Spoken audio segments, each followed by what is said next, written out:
friends. Welcome back to our Golden 20s podcast. My name is Sadie, and I'm joined by my co-host Tegan. Hey. And we are excited for today's episode. I feel this is just a good life chat about a topic I personally have to come back to time and time again, and that is comparing yourself to others, to jealousy, and all of those sorts of kind of negative self-talk that can take place in your head. And we're giving you some actionable ways to combat that, to remind yourself that you're killing it, remind yourself that you're living a great life, and you don't need to compare yourself to others. So that is what we're talking about today, and I think we're just gonna jump right into things. Yeah. Well, I think obviously it's normal to feel jealous. Anyone who's like, you shouldn't feel jealous, like, that's just inevitably going to happen. But I think that there are sort of different ways that you can think about jealousy. And when we had our career coach, Sarah Vermont, as a guest, she actually talked about some of like the positives of jealousy and how, because it's inevitable, you can sort of make it work for you. But it is kind of like a complicated issue, I think, because now with social media, it's so much easier to see people who appear to have more things than you, or people who appear to do more things, or look different than you, or whatever it is. And so I feel like jealousy is just going to become a bigger and bigger thing in people's lives as, I don't know, social media continues to just like dominate. Totally. And I feel like there's also like every time we've talked about this topic, actually, I feel we always start by talking about social media because they really do go hand in hand. And for me, this is my biggest trigger of feeling like I'm not doing enough compared to other people, Yeah. or, it kind of is like a guiding light sometimes for things that I think I want because I see other people doing it. And I think there's kind of two sides to it where it's like, people you actually know in life out at a fancy restaurant that you actually could go to, and feeling like FOMO or comparison that way. But then I feel like there's also the whole influencer side of things. And this is something that Yeah. I'm feeling so just like having so many like kind of epiphanies about lately. And I think it's because through the pandemic, so for the past 3 years, I've been watching so much YouTube. And part of YouTube is, of course, or sorry, what was I just going to say? Not part of YouTube, but a lot of what I watch on YouTube is day in my life, like New York City vlogs and these girls that are going to Equinox and, spending hundreds and hundreds of dollars on a gym membership. And then they go out for brunch with their girlfriends, and then they, go home to their aesthetically pleasing apartments in New York City with exposed brick and, just all these things. They go to like fancy grocery stores. They buy really expensive everything. They shop at Revolve. And it's like when you see that and you just are constantly consuming that content, I never, or for me personally anyway, I never necessarily feel jealous. But at the same time, it's like, it is a negative force in my life where I feel like I'm chasing after that just because I feel like it's normal since that's all the content I watch and like all of the social media content I consume, So I don't know. It's a very interesting thing. And I think, with the rise of TikTok, I think people also feel this way, the same way I feel about YouTube. But I do think there is also a little bit of more normal people that you're following on TikTok as well, which is just sometimes a nice reality check to be like, oh, right. Not everybody's living as large as these huge influencers that are always going on these brand trips or going to these fancy events. And, that's not the normal, and it's okay. My life doesn't look like that. Yeah. Well, and I think this is why it's so tricky nowadays, is because I feel like a lot of the newer, like more successful influencers, they are blowing up because they're relatable. And it's like, I feel like Yeah. I'm talking to my best friend. Like when I watch your videos, we're hanging out. And if it's like Alex Earl or Emma Chamberlain or anyone, and it's like, people love them because they feel like a real person. They don't feel like a Kardashian. It's like, this could be your friend. But then you almost get, I don't know, it becomes like normalized the way that they live their life. And then you feel Mm-hmm. like the weirdo or the outsider because you're not traveling every weekend. You're not getting a new Sephora order, 3 times a week or whatever it is.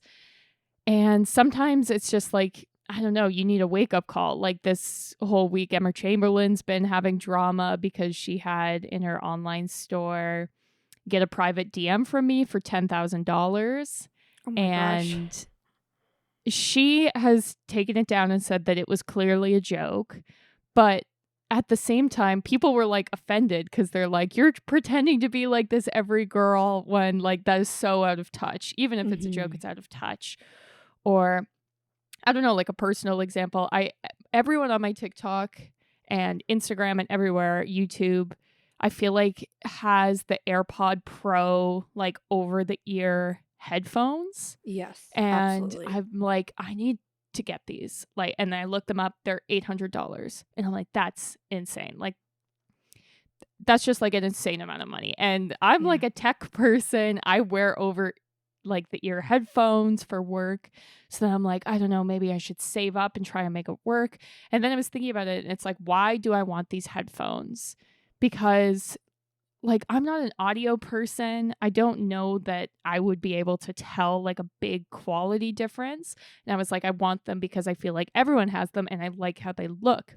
Mm-hmm. And then I went on a walk yesterday on lunch along, the waterfront. And where I live, like, is a wealthy area where the houses cost at least $1 million. The condos cost $1 million. And, these people have sailboats and fancy cars. And I was walking and I did not pass a single person on the street wearing these AirPod Max Pros, whatever they're called. And so I was like, clearly I'm in this little bubble where I think every single person, because, the only content I'm getting served is like wealthy white influencers who live in New York City and they probably got sent them for free Mm-hmm. from some brand. Yeah. But it's like, I don't know, you like fall into this hole of thinking that that's normal life when it's not. Yeah, absolutely. Something I've been obsessed with lately is the whole like de-influencing trend. And I feel that was Yes, yeah. like a few weeks or months ago at this point. Like I haven't seen much about it, but it made a splash on my For You page and I loved it. And I feel like actually that was maybe the start of this mindset shift for me because we know, like I joke on here all the time that I love to spend my money and that Mm. I could single-handedly keep Sephora in business for the rest of their life. Not quite, that's a huge exaggeration, but like I took pride in reaching like the rouge status at Sephora and like Right. stupid shit where it's like this 1 month of not shopping at Sephora, which was one of my March goals, and then tying in with this whole Mm-hmm. de-influencing trend. It's just been so enlightening and it was a very similar like experience than what you just had with the AirPod Maxes. AirPod Maxes? I Yeah, don't know how to make I that don't even know plural. what they're called.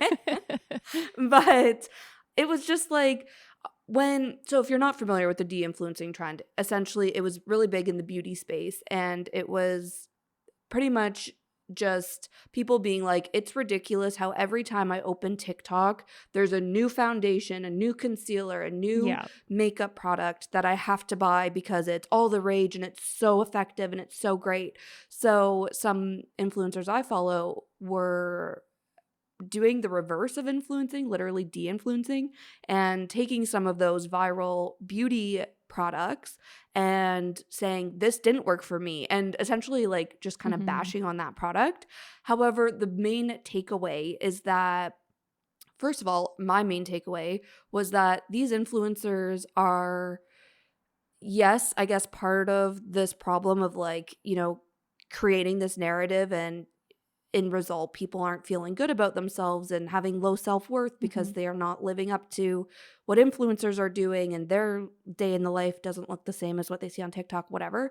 However, it's not really the influencers' like responsibility to teach you self-worth and like all those things as well. Like it really is a lens you need to put on as a consumer and like a user of social media as Mhm. well. And I think I'm very conscious of that lens, but not everybody is. So I'm like, maybe it's just good to have a Yeah. conversation about it. But what I really liked about the de-influencing was that it, first of all, was like not all products are made for everybody. But what I took away Mhm. was like, why do I look to influencers to essentially solve my problems? Like, for instance, you guys know why I've been so obsessed with Sephora is because my skin is so bad. So it's like, why instead of going to a dermatologist, something I literally haven't done in the 3 years that my Mhm. skin's been so bad, instead I've spent literally thousands of dollars at Sephora every year trying all these trendy Mhm. products because some influencer who doesn't know me personally told me it saved their skin. You know what I mean? Like, why is it their Yeah. responsibility to do that? Or why do I think this influencer can solve my problems? Like, it just doesn't make sense. So I feel that was a long rant around de-influencing, and maybe I was interpreting things or thinking about things differently than other people who saw that trend. But I really think it just ties into these influencers don't know you, you don't know them. Like, you can, I think it's interesting and like it can be inspirational to see how other people live their life, the products they're using, things that make their life easier and better, and try it out and see if it does the same for you. But I think you still need to take the lens of, why am I doing this? And like, is this working for me? And what's the point for me? Is this Mhm. something I'm actually interested in? Kind of like you were saying, why do I want this? Rather than just being like, well, it's what everyone else is buying and I have FOMO. Mhm. Yeah, exactly. Well, and that's, I think, the side of jealousy that can be positive is if you identify the reason you're feeling jealous, and then it can almost be used as motivation, or it can be used as like a lens or a tool to figure out what's important to you. If you are, jealous of all these influencers because of how much they travel, like that's a clue. Okay, travel's important to you. You Mhm. want to be able to travel like that? Let's come up with a plan. How are we going to save it? Are you jealous of, the corporate girly who's got the nice job and the high rise and the cute outfits? Okay, that's maybe the career path that you want to go down. That's why you're getting those pangs of jealousy. Even in your friends, what are the things that you're jealous of there? And then that can be a tool to figure it out. I think when it becomes problematic is when you're not sort of thinking about it critically. I'm like, Mhm. I want AirPod Maxes. I'm going to buy them because I deserve it, without thinking, like, okay, but what is the actual reason you want a third pair of headphones? Yeah. And then that can be a problem. Or when it's overtaking your life, like you said, that sort of like negative force. Or if all you're doing is seeing other people saying, I wish I had that, and then thinking, but my life sucks. Like if it's just creating negative self talk, that's not motivational. That's Yeah. not good either. Yeah, definitely. And I think we're going to get into, okay, well, how can we do a positive spin on this? But I think the biggest thing that I've learned and has been really reinforced as I've had these mindset shifts lately in consuming content is when I do buy something out of jealousy or comparison, or I do something, like if Mhm. that's what's guiding my actions, I don't feel fulfilled when I do it, or I don't feel content when I have it, because TikTok's Yeah. now telling me I need something else. You know what I mean? Like I just bought this foundation, but now I also need this one, and I also need that, and I also need this. So it's just Yeah. like a toxic, never ending cycle. So I feel as soon as you kind of do take that second to understand yourself and your interests, your values, all of that stuff, and use that as a guiding light to make key decisions rather than just wanting to look cool or keep up with other people, you're going to find it just feels way more fulfilling to live your life that way. So I think that's kind of something I want you to keep in mind as we go through these next few Hmm. tips on how to change your mindset. Yeah, 100%. Well, the first thing I wrote down as a sort of idea of changing your mindset and trying to like battle the jealousy you might be feeling is to practice gratitude. And this is something we talk about a lot, but it can make a difference. If every time you have a comparison thought or a jealousy thought, if you then think of something similar in your life and spin it to be a sort of gratitude moment, that can change your thinking. If every time I think I want AirPod Pro Maxes, I think how lucky that I have two pairs of headphones at home. I have a Hmm. pair of AirPods at home. Like, that's amazing. And then it's like that little voice is silenced for a little bit, I think. Yeah. And I think it also really taps into the why aren't those AirPods enough? Like, why do I need more? When you take a Mhm. minute to take or to be grateful for what you have, it's like you're taking a moment to appreciate you have enough. Yeah, Yeah. exactly. And it's the especially for like influencing, I don't know. I'm thinking of like skincare. If every time you're like, "Oh, maybe I need a new piece of skincare." If you like physically went and looked at, your desk where you keep all your skincare, or your bathroom drawer or your vanity and just like saw the sheer volume, you'd be like, "Damn, I am so lucky because look at all of this skincare that Yeah. I have." Because it's almost like the I don't know, the bigger space you have, the easier it is to want more.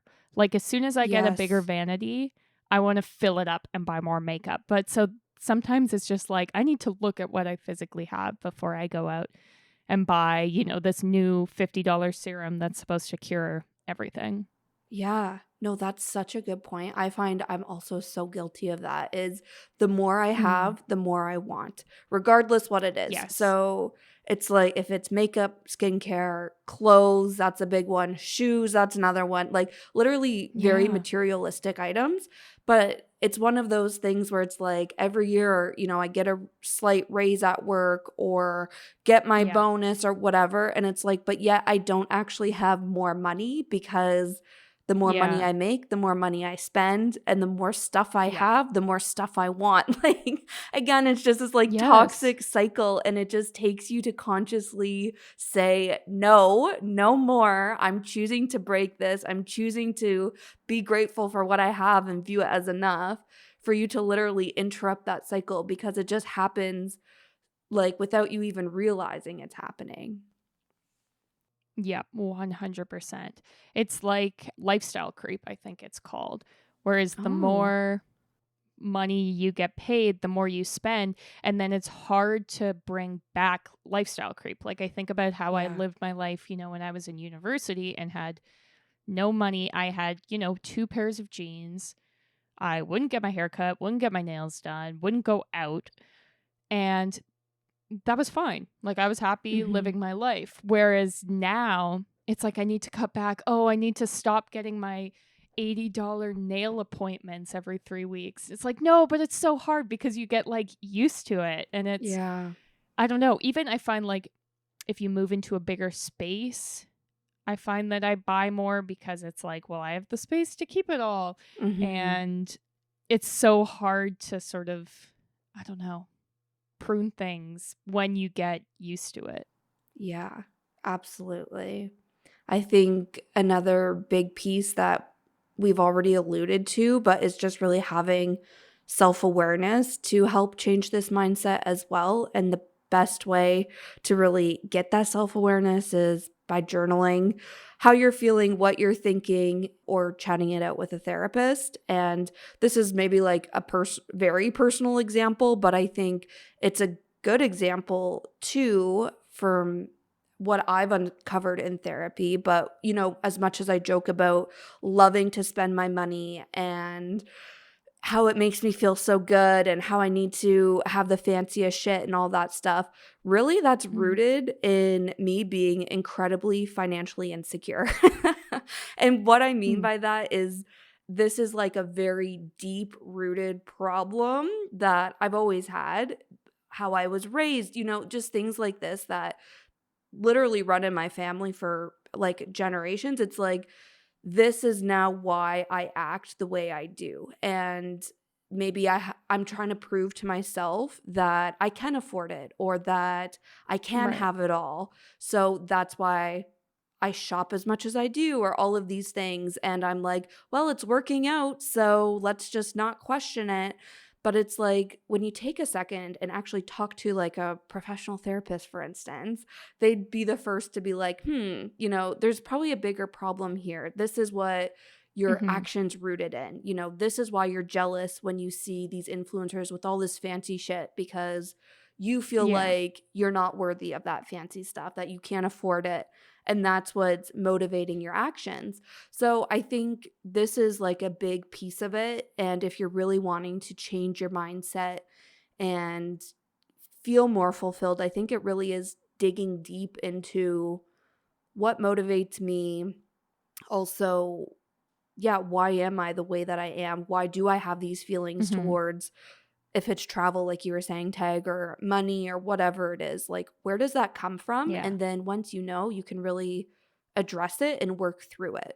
And I feel like that's also coinciding with everything that I was talking about, the de-influencing trend, everything, where I'm coming around to understanding that part of Mm-hmm. myself better and then being able to like work with it rather than just overcompensate and like, I don't know. I don't know. Yeah, have it be a negative thing in my life. Yeah. 100%. Yeah. I think another sort of way to switch, I don't know, your mindset, I guess, is trying to think of things as me versus me rather than me versus them. And the most obvious, I think, example that comes to my mind personally is in relation to like body and body image. Whereas, like, if you just finished a great workout, you're feeling stoked, but then you go on TikTok and you see a crazy skinny girl with an 8-pack, it can like steal that joy from that workout. Whereas it's like, why are you even comparing you to them? Why not just be comparing you to you, who just killed a workout, who, last week couldn't hold a plank for 60 seconds, but this week could? And it's the same for, money, for traveling, looks, I don't know, wardrobe, whatever, because there will always be someone out there who's skinnier, richer, who has a hotter boyfriend, who travels more, has a nicer house, whatever it is. And you can't control that. And if the only validation you're getting is comparing you to other people, you're never going to feel fulfilled because you're never going to be the best in the world. Realistically, I don't know, maybe Beyonce is listening and then she is the best in the world, so congrats, you did it. But everyone else, there's not a chance. So then it's like, focus on the things that you can control. If you feel jealous because someone has a bunch of money, you can be like, okay, here's where my finances are at now. How can I work to improve my finances? Compare, my bank account this month to last month, or this year to last year. Or, I don't know, I'm trying to lose weight, so I'm going to compare, myself this month to last month, or whatever it is. But I'm not going to compare my body to a runway model, because that's not realistic and that's not going to be positive. Yeah, totally. And I feel like something else, mainly because of social media, is we compare our results with someone else's results despite the journey looking Yeah. completely different. So I think working out is a Yeah. great example. The cliche saying where it's like, don't compare your day 1 to someone's day 1000 or whatever it is. So it's like, that's it, is you're comparing your body after working out one day to somebody who's been working out for 10 years, and that's not a fair comparison. And I think it's even the Yeah. same on the money train, where it's like, okay, well, I'm seeing this person has a house and a car and they have a gym membership, and they just seem to have their life together. They have lots of, I don't know, just like expensive things that they've own and Yeah. afford. But it's like, well, you are comparing you not having those things to them having it versus them setting aside money, saving, working with a financial advisor. The journey that they went on is a similar journey you can go on, but it took them time to get there, and it will take you time to get there too. So it's not fair just to compare your current state with somebody's end result of something they've been working on for God knows how long. Like, you weren't along for the journey in most cases, so you have no idea. Yeah. So I think that's really hard, like, perception to keep when you're just scrolling on social media, seeing people's highlight reels, but it is important to remember. Even I think you can't see the sort of like invisible advantages that people have either. Like if you're comparing your body to someone else, you don't know what, maybe it's 90% genetics and they're just really Totally. lucky. Maybe they have plastic surgery and you have no idea. Or on the money train, maybe they have generational wealth where, when their grandma died, they got $100,000. And like, of course, they're not sharing that on social because that would be maybe weird if they were. But then Yeah. it's like if you're comparing to them and you're like, well, I just came out of school and I've got $100,000 of student debt. Why doesn't my life look like that when I'm working hard? Like there's all these unseen things going on behind the scenes as well. Yeah, so much missing context, Yes, yeah. Yeah, definitely. I think, Tag, I love the whole idea of me versus me. And I think that's why I love goal setting so much, because that really Yeah. is a more positive way to guide yourself or to motivate yourself to figure out what you want and like really push yourself forward in like a productive way. And I think a big part of goal setting is taking time, to understand what do you want? Like, what are your actual goals Yeah. based off your values, your interests, your beliefs, things like that. It's not just, well, this person has it, so I want it. It's a little bit more meaningful. But I also think the best part about goal setting is if you do it over time and you journal your progress, how you're making out on your goals, is you have some way to really track and measure your progress. So I think your example of working out's a great one, where it's like over time, usually people can see progress they've made if it's physical or in the amount of weight they can lift or the number of minutes they can run, the number of squats they can do, how long they can hold a plank. Like, it's really easy to measure your progress in working out. But I think through goal setting, you can apply that to any area of your life. So if it's like, I want to own a home one day, then you break it down into, well, I need to save this much a year, which means I need to put this much into savings a month, which is this month per paycheck. And it just makes it so much more trackable and measurable. So, of course, I had to bring that up, that you should definitely use goal setting if you're not already. Yep, 100%. Yeah. I think one of the negative things of goal setting, though, it can also turn into a little bit of chasing what's next, very similar to social media trends. So it's like, rather, we talk all the time about celebrating the small wins and, recognizing your accomplishments and not always just striving for more. And we hope like you're not interpreting us preaching about goal setting as that, where you need to constantly be improving. But I think if you are getting to that point where goal setting is almost just as bad and toxic as social media comparison and those sorts of things, something that really helps me is rooting myself in intention.